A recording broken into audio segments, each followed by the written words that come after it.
Republic Bharat, आपका पसंदीदा, आपका नंबर 1, भारत का नंबर 1 न्यूज चैनल अब एक नए अवतार में।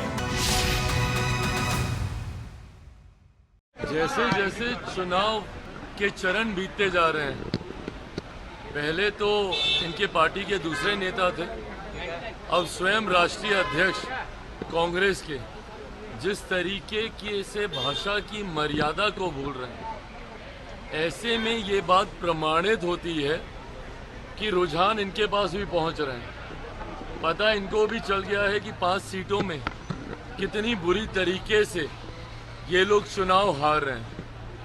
हम लोग इन 5 सीट इन 5 चरणों में जिस तरीके से मतदान हुआ है, 300 से 315 तक का आंकड़ा हम लोग पार कर चुके हैं।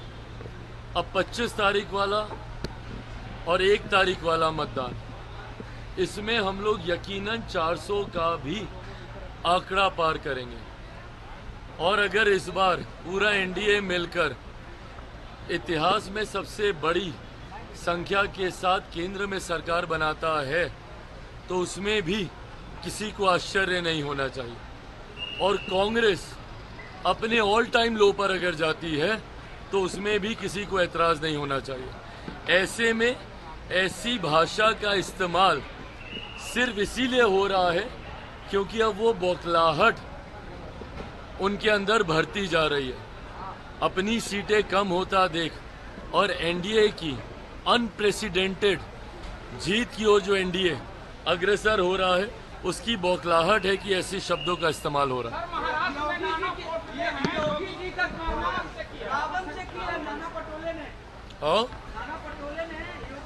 ये पुनः उसी का दूसरा उदाहरण है जो अभी हम बोले हैं। जिस तरीके से कांग्रेस के राष्ट्रीय अध्यक्ष किए हैं, उसी तरीके से उसका ये दूसरा उदाहरण है। धीरे धीरे जैसे इनको अपनी हार समीप दिख रही है, ये बौखलाहट है। अभी तो 5वां ही चरण हुआ है ना, अभी 6ठा वाला होने दीजिए 25 तारीख को, उसके बाद इनकी भाषा देखिएगा। और 4 तारीख से पहले तमाम मर्यादाएं खो देंगे क्योंकि इनको अपनी हार स्पष्ट दिखाई। 2019 के फरवरी में मैंने रिपब्लिक भारत शुरू की। इतनी सपोर्ट मिली हमारे राष्ट्रवादी चैनल को कि 1 साल के अंदर भारत का नंबर 1 चैनल हो गया। उसके बाद कई लोगों ने मेरे खिलाफ और रिपब्लिक मीडिया नेटवर्क के खिलाफ साजिश की। वो तो सब आप जानते हैं दोस्तों, दोहराने की ज़रूरत नहीं।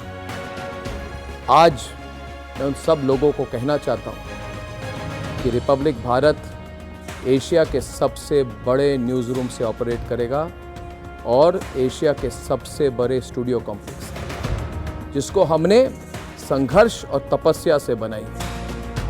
और आज मैं ये भी कहना चाहता हूँ कि जितने मेरे शुभचिंतक हैं, जिन्होंने सोचा था कि अर्नब गोस्वामी को रिपब्लिक भारत से दूर कर देंगे, उन्हें फिर से सोचना पड़ेगा, क्योंकि मैं अर्नब गोस्वामी कभी रिपब्लिक भारत नहीं छोड़ सकता और रिपब्लिक भारत पे ही मैं वापस आ रहा हूँ।